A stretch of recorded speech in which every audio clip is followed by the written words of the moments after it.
শ্লোক 20 অবধি আমরা পড়েছি। সেখানে দেখেছি যে কুরুক্ষেত্রে সবাই সমবেত হয়েছে এবং দুর্যোধন প্রথমে শত্রুপক্ষের বীর সেনাপতিদের এবং তারপরে নিজেদের বীর সেনাপতিদের কথা গুরু দ্রোণাচার্যের কাছে বললেন এবং তারপর পিতামহ ভীষ্মকে বললেন যুদ্ধ শুরু করতে। তারপর পিতামহ ভীষ্ম শঙ্খ বাজিয়ে যুদ্ধ শুরু করলেন এবং তারপর তাদের সেনাপতিরা শঙ্খ বাজালেন।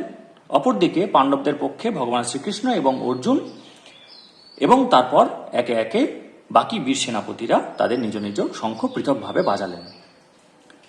এবারে অর্জুন উবাচ, অর্থাৎ অর্জুন কি বললেন, শ্লোক 21 এবং 22, বিজি 1.21, 1.22। সেন অয়রু ভয়ের মধ্যে রথং স্থাপয় মেহচ্যুত যাবদ এতান নিরীক্ষে অহং যদ্ধু কামানবস্থিতান কৈর্ময়া সহ যদ্ধবমস্মিন রণ সমুদ্যমে। প্রথমটা মানে হচ্ছে এই সেনয় সৈন্যদের উভয় মধ্যে, মানে উভয় পক্ষের সৈন্যদলের মধ্যে রথ স্থাপন করুন হে আমার অচ্যুত। এখানে ভগবানকে অচ্যুত বলে সম্বোধন করেছেন অর্জুন, তার কারণটা আমরা তাৎপর্যে দেখব। যাবৎ এতান নিরীক্ষ অহং, অর্থাৎ যাতে আমি নিরীক্ষণ করতে পারি।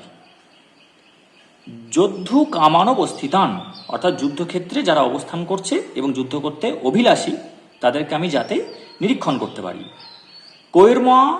কৈর্ময়া সহ যুদ্ধবমস্মিন রণ সমুদ্যমে, অর্থাৎ অনুবাদটি হলো অর্জুন বললেন হে অচ্যুত, তুমি উভয় পক্ষের সৈন্যদের মাঝখানে আমার রথ স্থাপন করো যাতে আমি দেখতে পারি যুদ্ধ করার অভিলাষী হয়ে কারা এখানে এসেছে এবং এই মহা সংগ্রামে আমাকে কাদের সঙ্গে যুদ্ধ করতে হবে।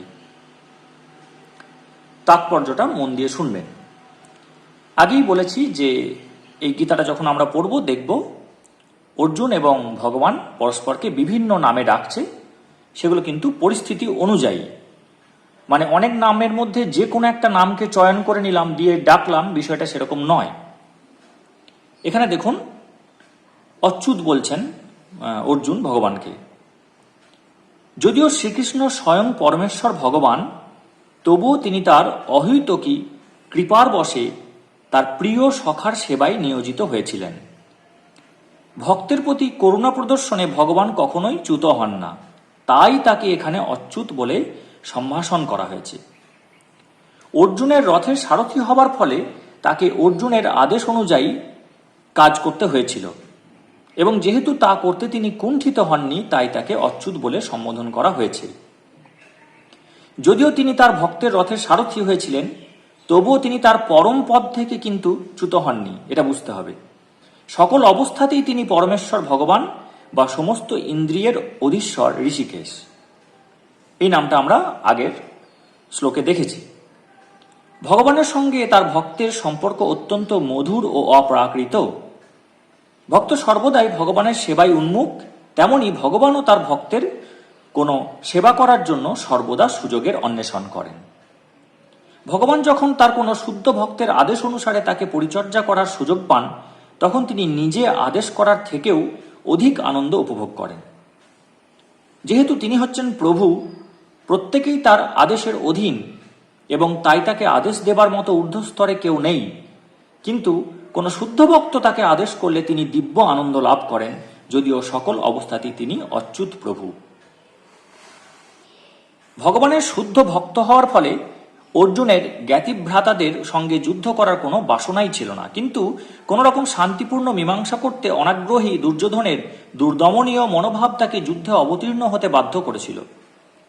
তাই তিনি যুদ্ধের আগে রণাঙ্গনে উপস্থিত মুখ্য ব্যক্তিদের দেখার জন্য উদ্গ্রীব হয়েছিলেন।